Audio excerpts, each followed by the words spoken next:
خوش آمدید ہیں علم کا ساتھی میں، تعلیم کا آپ کا ہمسفر۔ یہ اے آئی سے تیار شدہ آڈیو ہے جہاں کبھی کبھار تلفظ کی چھوٹی موٹی غلطی ہو سکتی ہے، مگر مقصد صرف ایک ہے، علم کو آسان اور دلچسپ انداز میں آپ تک پہنچانا۔ تو چلیے سفر علم شروع کرتے ہیں۔ آج کے اس گہرے تجزیے کا آغاز ہم براہ راست ایک انتہائی دلچسپ اور آنکھیں کھول دینے والی کتاب سے کر رہے ہیں۔ مطلب اس کتاب کا عنوان ہے The Sleep Solution: Why Your Sleep is Broken and How to Fix It۔ جی بالکل، اور اس کے جو مصنف ہیں وہ ڈاکٹر ڈبلیو کرسٹوفر ونٹر ہے۔ یہ واقعی ایک زبردست انتخاب ہے۔ ہاں نا، عموماً جب ہم طبی تشخیص کی بات کرتے ہیں تو ذہن میں ایک بڑی واضح تصویر ابھرتی ہے۔ یعنی فرض کریں اگر کسی کی ہڈی ٹوٹ جائے تو ایکس رے کی رپورٹ میں دراڑ بالکل صاف نظر آ جاتی ہے۔ صحیح، اور معالج بڑی آسانی سے اس پر انگلی رکھ کر بتا دیتا ہے کہ مسئلہ بالکل یہاں ہے۔ یہ بڑا سیدھا اور ریاضی جیسا حساب ہوتا ہے، یا تو ہڈی ٹوٹی ہے یا نہیں ٹوٹی۔ بالکل ایسا ہی ہے۔ اور انسانی ذہن اس طرح کی واضح چیزوں کو پسند کرتا ہے۔ لیکن اس کتاب کے مطابق جب ہم نیند کی دنیا میں قدم رکھتے ہیں تو اچانک وہ ایکس رے مشین جیسا کام کرنا چھوڑ دیتی ہے۔ ہاں، ہم ایک ایسی طبی دنیا میں داخل ہو جاتے ہیں جو بہت دھندلی اور کافی پیچیدہ ہے۔ تو اس گہرے تجزیے کا مقصد فراہم کردہ حقائق کی روشنی میں یہ سمجھنا ہے کہ نیند جیسے انتہائی اہم موضوع کو طبی دنیا میں کس قدر نظر انداز کیا جاتا ہے۔ ذرا سوچیں کہ انسان اپنی زندگی کا 1/3 یعنی مکمل 33% حصہ سوتے ہوئے گزارتا ہے، پھر بھی اسے وہ اہمیت کیوں نہیں ملتی؟ یہی اس کتاب کا سب سے بنیادی اور طاقتور پیغام ہے۔ دیکھیں، نیند کے مسائل بظاہر بڑے لا علاج اور خوفناک محسوس ہوتے ہیں، لیکن حقیقت میں یہ بڑی حد تک قابل علاج ہے۔ صحیح۔ آج کی اس گفتگو کا مقصد یہی واضح کرنا ہے کہ کیوں لوگ اور خود ڈاکٹرز اس اہم ترین مسئلے کو نظر انداز کر رہے ہیں اور اس کے پیچھے جدید طبی نظام کی خامیاں کیا ہیں۔ تو چلیں گفتگو کا آغاز نیند کی ایک انتہائی نایاب لیکن واقعی لرزہ خیز بیماری سے کرتے ہیں۔ کتاب کے شروع میں ہی مصنف نے فیمیلیل فیٹل انسومنیا کا ذکر کیا ہے، جسے مختصراً FFI بھی کہتے ہیں۔ اوہ ہاں، یہ اتنی نایاب حالت ہے جس کا تعلق کاؤ بیماری سے جڑا ہوا ہے۔ اس بیماری میں ہوتا کچھ یوں ہے کہ انسان کے دماغ سے سونے کی صلاحیت ہی مکمل طور پر ختم ہو جاتی ہے۔ مطلب وہ شخص مسلسل دن رات جاگتا رہتا ہے۔ یہ تو انتہائی خوفناک بات ہے۔ بالکل، اور اس کے نتائج بھی انتہائی خوفناک ہوتے ہیں۔ چونکہ دماغ کو آرام نہیں ملتا، اس لیے فریب نظر یعنی عجیب و غریب چیزیں دکھائی دینے لگتی ہیں، گھبراہٹ کے شدید دورے پڑتے ہیں اور وزن تیزی سے گرنے لگتا ہے۔ ارے باپ رے! جی، یہاں تک کہ بولنے کی صلاحیت بھی ختم ہو جاتی ہے۔ اور سب سے ہولناک بات یہ ہے کہ اس مسلسل بے خوابی کے نتیجے میں بالآخر موت واقع ہو جاتی ہے۔ یہ سن کر واقعی جھرجھری آ جاتی ہے، لیکن خوش قسمتی سے مصنف فوراً تسلی بھی دیتے ہیں کہ عام انسانوں کو اس بیماری سے ڈرنے کی بالکل ضرورت نہیں ہے، کیونکہ یہ دنیا کی نایاب ترین بیماریوں میں سے ایک ہے۔ صحیح بات ہے۔ مصنف نے اس کا ذکر محض یہ بتانے کے لیے کیا ہے کہ بے خوابی کی انتہا کیا ہو سکتی ہے۔ ٹھیک ہے، آئیے اس کا گہرائی سے جائزہ لیتے ہیں۔ اگر ہم اس نایاب بیماری کو چھوڑ کر روزمرہ کے عام مسائل کی بات کریں، جیسے کہ سلیپ ایپنیا، جس میں انسان سوتے وقت بار بار سانس روکنے کا تجربہ کرتا ہے۔ ہاں، یہ بظاہر عام سی بات لگتی ہے۔ خراٹے لینے کو تو ویسے بھی گہری نیند کی نشانی سمجھا جاتا ہے ہمارے ہاں۔ بالکل، لیکن ذرائع بتاتے ہیں کہ یہ ہائی بلڈ پریشر، ذیابیطس اور ہارٹ فیلئر جیسی سنگین بیماریوں کا سبب بنتا ہے۔ اب سوال یہ ہے کہ محض سانس رکنے سے ذیابیطس یا دل کا دورہ کیسے پڑ سکتا ہے؟ یہ بہت ہی زبردست نکتہ ہے۔ دیکھیں، ہوتا یہ ہے کہ جب سلیپ ایپنیا کے دوران سانس رکتی ہے تو جسم میں آکسیجن کی سطح گر جاتی ہے۔ دماغ کو لگتا ہے کہ گلا گھونٹا جا رہا ہے اور موت کا خطرہ ہے۔ اچھا، تو پھر دماغ کیا کرتا ہے؟ اس ہنگامی صورتحال سے نمٹنے کے لیے دماغ فوراً ایڈرینلین اور کورٹیسول جیسے دباؤ والے ہارمونز خون میں شامل کر دیتا ہے تاکہ جسم کو جگا کر سانس بحال کی جا سکے، اور رات بھر میں یہ عمل 20 یا سینکڑوں بار ہوتا ہے۔ یعنی جسم کو مسلسل جھٹکے لگ رہے ہوتے ہیں۔ بالکل، اس مسلسل دباؤ کی وجہ سے خون کی نالیاں سکڑتی ہیں اور بلڈ پریشر ہائی رہنے لگتا ہے، اور چونکہ جسم مستقل تناؤ میں رہتا ہے وہ انسولین کو صحیح استعمال نہیں کر پاتا، جو ذیابطیس کی شکل میں نکلتا ہے۔ کمال ہے۔ مطلب مسئلہ گلے اور سانس کا ہے، لیکن اس کا اثر پورے جسم کے میٹابولزم پر پڑ رہا ہے۔ اعداد و شمار بھی کم حیران کن نہیں ہے۔ ٹام روتھ کی 2007 کی تحقیق بتاتی ہے کہ آبادی کا 1/3 حصہ بے خوابی کا شکار ہے۔ 1/3؟ یہ تو بہت بڑی تعداد ہے۔ جی ہاں، اور مورس اوہایون کی ریسرچ کے مطابق 5% بالغ افراد ریسٹلیس لیگ سنڈروم کی وجہ سے خراب نیند بھگتتے ہیں، جس میں ٹانگوں میں بے چینی ہوتی ہے۔ اس کے علاوہ نیند کی خرابی سے یادداشت کی کمزوری، وزن بڑھنا اور معدے کی تیزابیت بھی جوڑے ہوئے ہیں۔ اگر ہم اسے بڑی تصویر سے جوڑ کر دیکھیں تو مصنف یہاں ایک بہت طاقتور موازنہ کر رہے ہیں۔ وہ بحیثیت ایک نیورولوجسٹ بتاتے ہیں کہ انہوں نے ALS یعنی لو گیرگ ڈیزیز جیسی ہولناک بیماریاں دیکھی ہیں۔ ہاں، جس میں پٹھے کام کرنا چھوڑ دیتے ہیں۔ یا پھر فالج، جس میں دماغ کا ایک حصہ ناکارہ ہو جاتا ہے۔ یہ وہ بیماریاں ہیں جن کا علاج میڈیکل سائنس کے پاس آج بھی نہ ہونے کے برابر ہے۔ لیکن نیند کے مسائل، یہ تو مکمل طور پر قابل علاج ہیں۔ بالکل، ان کو بالکل ٹھیک کیا جا سکتا ہے۔ یہ تو بالکل ایسا ہی ہوا نا کہ گھر کی بنیادوں میں پانی رس رہا ہو اور اسے محض ایک معمولی سی سیلن سمجھ کر نظر انداز کیا جا رہا ہو۔ صحیح، اس بات سے بے خبر کہ یہ پورے گھر کو گرا سکتا ہے۔ تو جب سلیپ ایپنیا یا بے خوابی کا علاج موجود ہے تو لوگ اتنی ناامیدی کا شکار کیوں رہتے ہیں؟ وہ اسے کوئی باقاعدہ طبی مسئلہ کیوں نہیں مانتے؟ یہیں سے کلینکس کے اندر ایک خاموش بحران جنم لیتا ہے۔ انسانی نفسیات کچھ اس طرح کام کرتی ہے کہ وہ صرف ان چیزوں کو سنجیدہ بیماری سمجھتی ہے جو فوری تکلیف دے یا جن کی علامات اچانک ظاہر ہوں۔ ہاں، جیسے خون نکلنا یا درد ہونا۔ بالکل، چونکہ نیند کی خرابی ایک طویل المدتی عمل ہے، مریض اس کے ساتھ جینا سیکھ لیتے ہیں۔ انہیں لگتا ہے کہ تھکے رہنا شاید بڑھتی عمر کا حصہ ہے۔ یہاں بات واقعی بہت دلچسپ ہو جاتی ہے، کیونکہ اگر نیند کے مسائل اتنے ہی خطرناک ہیں تو لوگ علاج کے لیے ڈاکٹروں کے پاس کیوں نہیں جاتے؟ ذرائع کے مطابق 10% سے بھی کم لوگ اپنی نیند کے مسئلے کے لیے ڈاکٹر کا رخ کرتے ہیں۔ اور دوسری طرف نیشنل سلیپ فاؤنڈیشن کی رپورٹ کے مطابق صرف 30% ڈاکٹرز خود سے مریض کی نیند کے بارے میں پوچھتے ہیں۔ تو کیا یہ مریضوں کی غلطی ہے یا پورے طبی نظام کی خامی ہے کہ وہ اس مسئلے کو پکڑنے میں ناکام ہے؟ یہ دراصل دونوں طرف کا المیہ ہے، لیکن طبی نظام کا رویہ اس میں زیادہ حیران کن ہے۔ مصنف کہتے ہیں کہ فرض کریں اگر کسی کی بینائی اچانک دھندرا جائے یا کسی کو ریکٹل بلیڈنگ شروع ہو جائے تو وہ فوراً ایمرجنسی بھاگے گا۔ ظاہر ہے، خون دیکھ کر تو ہر کوئی گھبرا جاتا ہے۔ جی، اور ڈاکٹر سب سے پہلے اسی علامت پر سوال کرے گا کیونکہ خون بہنا ایک خطرے کی گھنٹی ہے۔ لیکن نیند، جو انسانی زندگی کا 33% ہے، اس کے بارے میں کلینک کے کمرے میں مکمل خاموشی رہتی ہے۔ رکیے، کیا واقعی ایسا ہے؟ مطلب کیا ڈاکٹرز جان بوجھ کر ایسا کرتے ہیں یا کیا انہیں پرواہ نہیں ہے؟ ہرگز نہیں، ڈاکٹروں کی نیت پر شک نہیں کیا جا سکتا۔ ذرائع واضح کرتے ہیں کہ اس کی وجہ ان کی بنیادی طبی تعلیم میں چھپی ہے۔ تو اس سب کا مطلب کیا ہے؟ کیا انہیں میڈیکل کالج میں نیند کے بارے میں پڑھایا ہی نہیں جاتا؟ یہاں جو بات سب سے زیادہ حیران کن ہے وہ یہ ہے کہ مصنف نے اپنے میڈیکل اسکول کے دوسرے سال کا ایک واقعہ شیئر کیا ہے۔ 4 سالہ طویل طبی تعلیم میں جہاں ہر چیز باریک بینی سے پڑھائی جاتی ہے، نیند پر کتنا وقت دیا گیا؟ صرف 50 منٹ۔ کیا؟ صرف ایک 50 منٹ کا لیکچر 4 سال میں؟ یہ تو کسی مذاق کی طرح لگ رہا ہے۔ بالکل، اور اس 50 منٹ کے لیکچر میں بھی بنیادی نیند کی خرابیوں پر بات کرنے کے بجائے REM بیہیویئر ڈس آرڈر پر ایک انتہائی خوفناک ویڈیو دکھائی گئی۔ اچھا، وہ ویڈیو جس میں خواب دیکھتے وقت انسان کے پٹھے مفلوج نہیں ہوتے؟ جی ہاں، عام طور پر خواب دیکھتے وقت جسم حرکت نہیں کر سکتا، لیکن اس بیماری میں انسان عملی طور پر اپنے خواب پر جسمانی رد عمل دینے لگتا ہے۔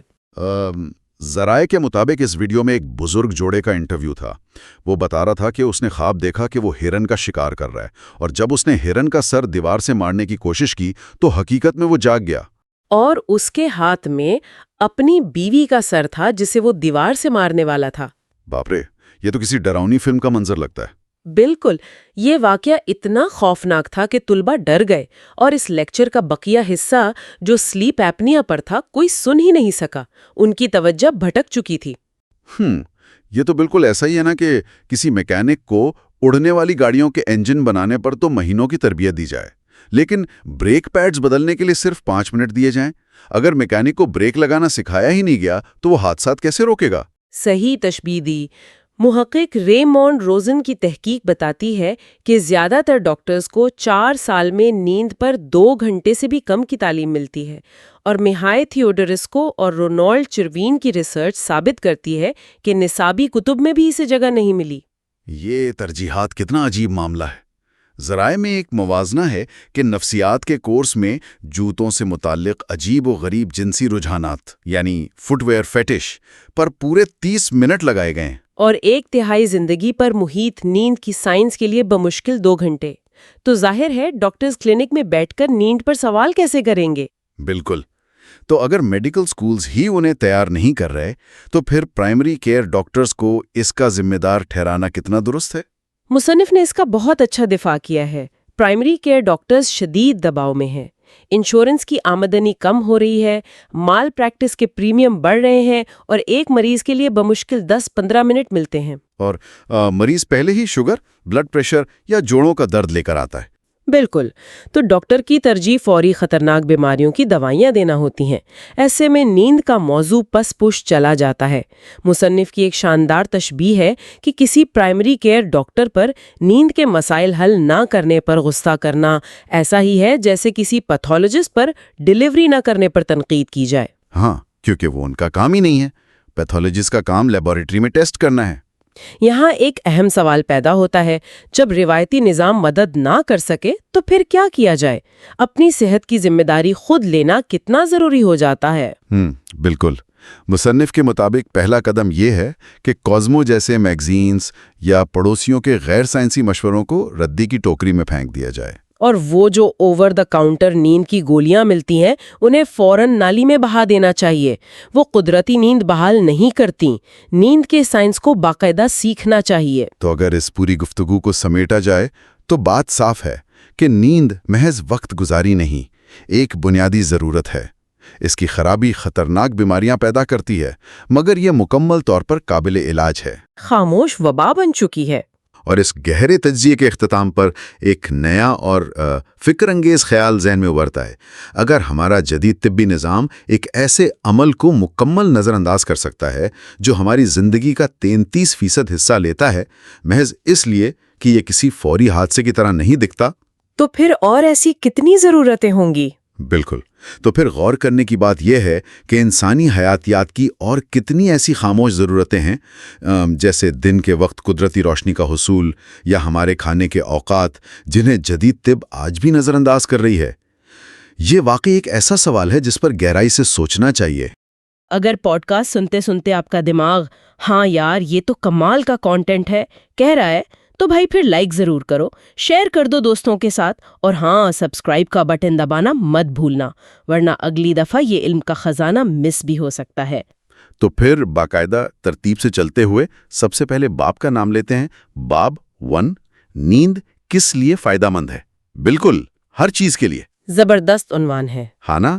اور اسی باب میں وہ میڈ لبز والی گیم کی مثال دی گئی ہے کہ کیسے ہر بیماری کا تعلق نیند سے جڑ جاتا ہے۔ لیکن میرا ایک سوال ہے، اس باب میں نیند کا دماغ کی صفائی سے کیا تعلق بتایا گیا ہے؟ مطلب دماغ تو بند ہوتا ہے نا کھوپڑی میں۔ دیکھیں، یہ واقعی ایک بہت کمال کی چیز ہے۔ 2015 میں محققین نے دماغ کے اندر ایک پورا نظام دریافت کیا جسے گلمفیٹک سسٹم کہا جاتا ہے۔ گلمفیٹک سسٹم؟ جی ہاں، یہ سسٹم دماغ سے زہریلے مواد کو صاف کرتا ہے، خاص طور پر ایک پروٹین ہے جسے ایمیلائڈ بیٹا کہتے ہیں۔ یہ وہ پروٹین ہے جو الزائمر کی بیماری کا باعث بنتا ہے۔ اوہ، تو یہ دماغ کا کچرا صاف کرتا ہے ایک طرح سے۔ بالکل، اور سب سے اہم بات یہ ہے کہ یہ صفائی کا نظام نیند کے دوران جاگنے کی نسبت 60% زیادہ تیزی سے کام کرتا ہے۔ ارے واہ! تو کیا ہم یہ کہہ سکتے ہیں کہ دماغ ایک بڑے سمندری جہاز کی طرح ہے اور یہ گلمفیٹک سسٹم اس کا واٹر پمپ ہے؟ بالکل، بہت عمدہ مثال ہے۔ ہاں، بالکل ایسا ہی ہے۔ یعنی اگر پمپ خراب ہو جائے